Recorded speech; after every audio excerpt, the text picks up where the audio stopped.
Yo tengo convicciones personales sobre política monetaria, política fiscal, recogida de basura, medio ambiente, ordenamiento territorial y salud.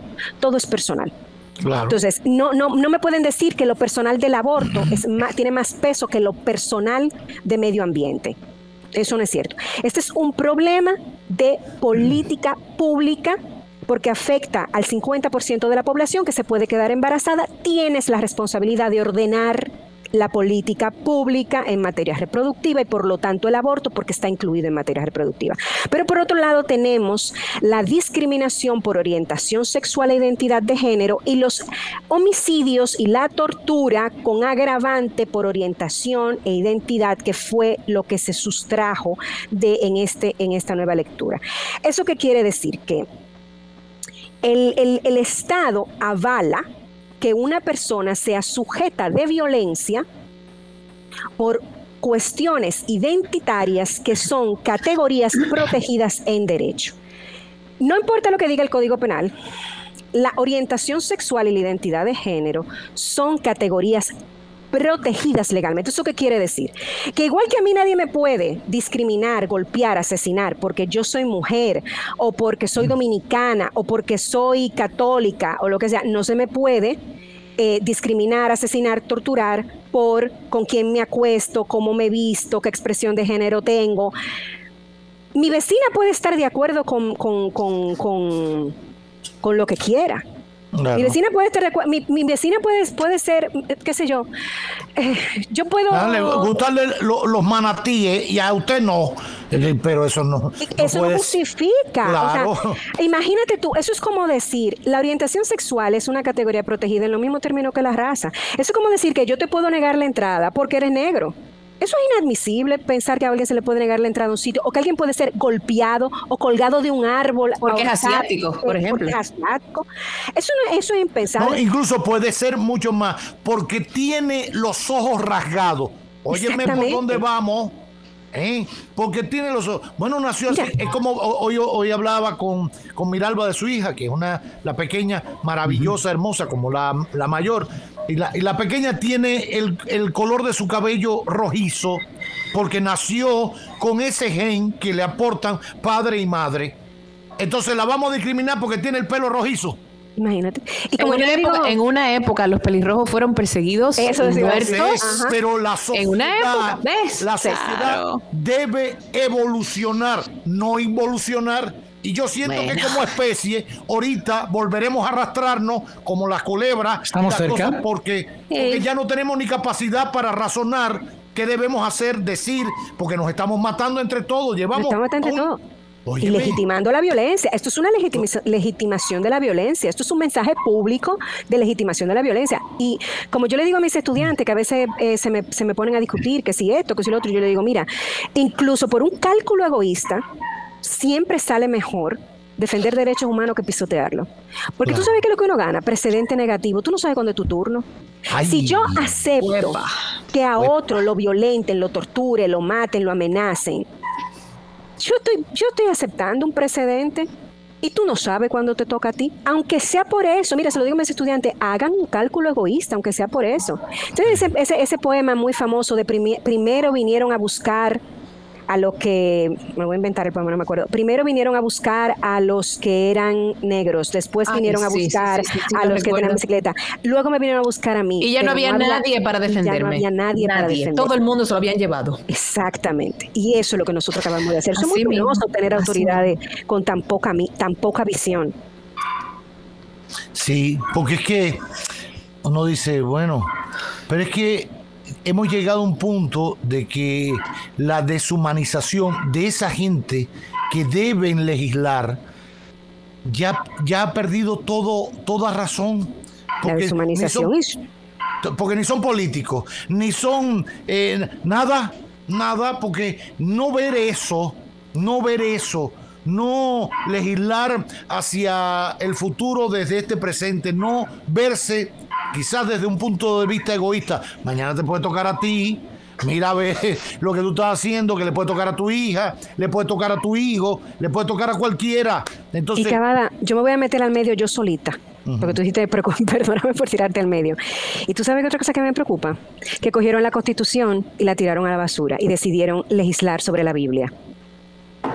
Entonces, esto es muy penoso. Sí. Cuando tú te sales del texto constitucional, porque ellos juraron sobre la Constitución. Sí. Y entonces la Constitución no vale. Y no me vengan con el artículo 37, es que la Constitución no tiene nada que ver con el aborto, porque la Constitución no prohíbe el aborto. Y la Constitución defiende un conjunto de derechos que tienen que ser ponderados, y ellos lo saben. Entonces ¿cuál es mi representante? ¿Yo tengo un diputado o yo tengo un líder religioso ahí adentro? Y cuando venga... No, y habría que seguir preguntándose, ¿es eso un congreso o es una iglesia? No, y además bueno, Roberto, para hacer una iglesia hay muchas cosas que se le podrían sacar en cara al Congreso. No, pero además el próximo tema, ¿qué quiere decir? Que la Constitución en vez de la ganaria. Cuando vayamos a regular, si mañana cambiamos código tributario, entonces yo no tengo que ver yo no voy a ver la Constitución, yo puedo buscarme otra cosa. No, la Constitución es el marco. Esto no es de coger y quitar. Es la ley de leyes. Claro. Pero no, la quitaron. Yo no tengo que mirar la Constitución, yo veo el texto que a mí me gusta. Exacto, y lo acomodas a eso. Tengo mucho precedente negativo. Yo creo que gran parte de lo que nos está pasando, y ya sé que es irme muy, muy, muy hacia atrás, es que definitivamente la gente tiene que tomar conciencia, los ciudadanos tenemos que tomar conciencia de lo importante que son cierto tipo de cargos, como los diputados y los senadores, que a veces nosotros nos enfocamos más en las campañas quizá presidenciales, porque son más pasionales de alguna manera, y dejamos a los diputados y a los senadores así como una cosa como que no importa, no les exigimos a ellos un programa ideológico de absolutamente ningún tipo, y simplemente nos fijamos en las siglas para a veces votar porque queremos quitar a otro, o simplemente porque somos más afines, hasta como pasa con la pelota, al color blanco que al otro color, y esto nos vamos envolviendo en una serie de cosas donde la ideología se queda de un lado y después nos llevamos la sorpresa cuando le queremos exigir a un diputado quizá de un partido que debe de ser afín a este tipo de cosas, nos sorprende con que resulta ser más de extrema derecha que otra cosa, y lo justifican diciendo que son principios personales, de conciencia y tal. Yo creo que gran parte de la culpa, ya como dije al principio, yéndonos hacia atrás, la tenemos nosotros, que no le exigimos nada. Y ahora, claro, nos damos cabezazos contra la pared cuando nos encontramos a personas que inexplicablemente levantan la mano cuando tú esperabas que tendrían que levantarla para otra cosa. Así ¿no? es. Así es. Es una pena. ¿Qué se puede hacer a partir de ahora, Glenis? ¿Hay alguna forma de revertir esto? Leí esta mañana algunos juristas que decían que en el Senado podría hacerse algo. Sí, la lucha se desplaza al Senado. Trabajo de lobby en el Senado. Mira, hay que continuar en el Senado. Yo espero que el Senado actúe con mayor responsabilidad. La actual composición del Senado no me llama al optimismo. No ayuda. No ayuda. Yo no soy muy optimista, pero la esperanza es lo último que se pierde. El Senado la Cámara ahora tiene que transferir el proyecto aprobado con todos los informes y todos los documentos, y esto es importante que lo diga porque en primera lectura volvió a comisión. La comisión lo revisó y la comisión hizo una recomendación en su informe de que, si bien se mantenía la penalización absoluta y no se contemplaba ningún eximente, se quitaba la pena de prisión para mujeres imputadas por el delito de aborto. Eso no avanzaba nada en términos de aborto, pero por lo menos iba a evitar que las mujeres fueran presas por aborto. Y ese informe se rechazó y se votó el anterior, con pena de prisión para todo el mundo y penas de prisión altísima para médicos, mujeres, todo el mundo. Porque la recomendación también bajaba la penalización para médicos. Entonces, sí. Y además en el primer informe de la comisión sí estaba orientación sexual. Entonces, ese informe, que es, digamos, ligeramente más favorable, va a pasar a Senado. Senado tiene la oportunidad de rescatar esa recomendación, de aceptarla. Es verdad que si Senado rescata esa modificación o Senado decide incluir las 3 eximentes de responsabilidad, y dejar de llamar al estado de necesidad causal, que no lo es, lo tiene que volver a pasar a Cámara de Diputados, pero digamos que con una visión más favorable por parte del Senado ya tendríamos otro marco de discusión en diputados más favorable. Entonces yo espero que los senadores actúen de una manera más responsable, que los senadores actúen con... miren, las leyes son política pública, es el primer elemento de política pública. Para decidir una ley hay que hacerlo en base a evidencia dura. Hay que tener información estadística desagregada por sexo, por territorio. Hay que tener información sobre impacto. ¿A quién impacta la ley que estoy decidiendo? ¿De qué manera? ¿Qué problema social resuelvo? ¿Cuál profundizo? ¿Qué medidas tomo? Es decir, información objetiva que se provee, que además muchos ministerios, aquí más de 50 funcionarios públicos mandaron una carta firmada, y había Economía, Planificación y Desarrollo. CONANI mandó una carta a favor de las causales, apoyando las causales. El Colegio Médico Dominicano mandó una comunicación a diputados hablando de la necesidad de las causales. La academia mandó una carta. La Academia de Ciencias Dominicana mandó una carta.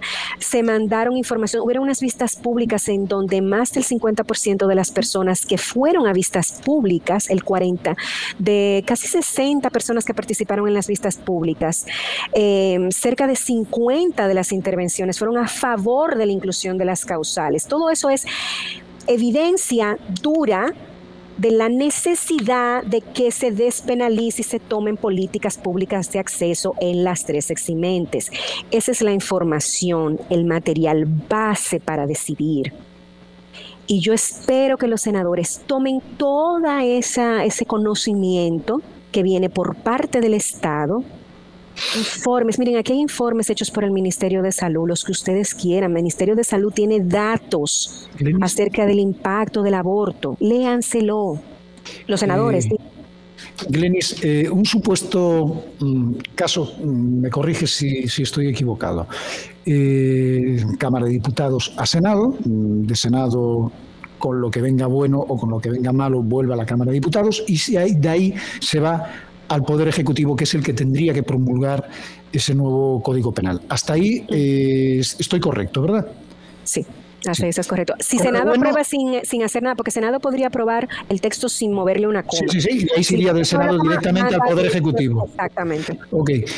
Con lo bueno o con lo malo, el Poder Ejecutivo tendría que tomar una decisión que normalmente el Poder Ejecutivo, y además a veces se lo hemos exigido, decir, no, que usted no decida por sí solo, sino que respete la decisión de los que supuestamente son los representantes de todos, que son la Cámara de Diputados y la Cámara del Senado. Si ese Código Penal, que se ha dicho que es hipernecesario por otras muchas cosas que contiene, que yo creo que también son indiscutibles, o sea, tiene cosas buenas y tiene cosas malas, estas son las malas, ¿se le exigiría al presidente el rechazo de este Código Penal? O sea, mi pregunta es, ¿ganaríamos más ya en este punto, perder el Código Penal con las cosas buenas que tiene y continuar la lucha para la modificación posterior, llegado a ese punto, al Poder Ejecutivo, que aprobarlo? Esa es una excelente pregunta. Es una excelente pregunta. Yo te voy a decir mi posición personal. Hay un debate muy fuerte y la comunidad jurídica... Llegados ahí, porque hay un compromiso político personal del presidente Luis Abinader, hombre, que a veces también estos compromisos donde tú sabes que al final no eres tú el que tendrías que decidir eso, que lo están decidiendo unas cámaras y tú nada más tienes el toque final, que a veces te cuestionan también por eso, hombre, son compromisos entre comillas, bajo mi punto de vista. Pero sí, también él hizo un compromiso político por el cual se le puede exigir eso, sí, que si no lo cumple, supuestamente tendría que tener un costo político más adelante, pero me refiero más bien a la parte práctica, ¿no? O sea, no, sí, yo entiendo la pregunta, pero sí, entiendo la pregunta y es una pregunta válida y una preocupación válida para gran parte de la comunidad jurídica, una parte importante de la comunidad jurídica. Hay que pasar el Código Penal porque este país necesita un nuevo Código Penal, tenemos demasiado tiempo con esto.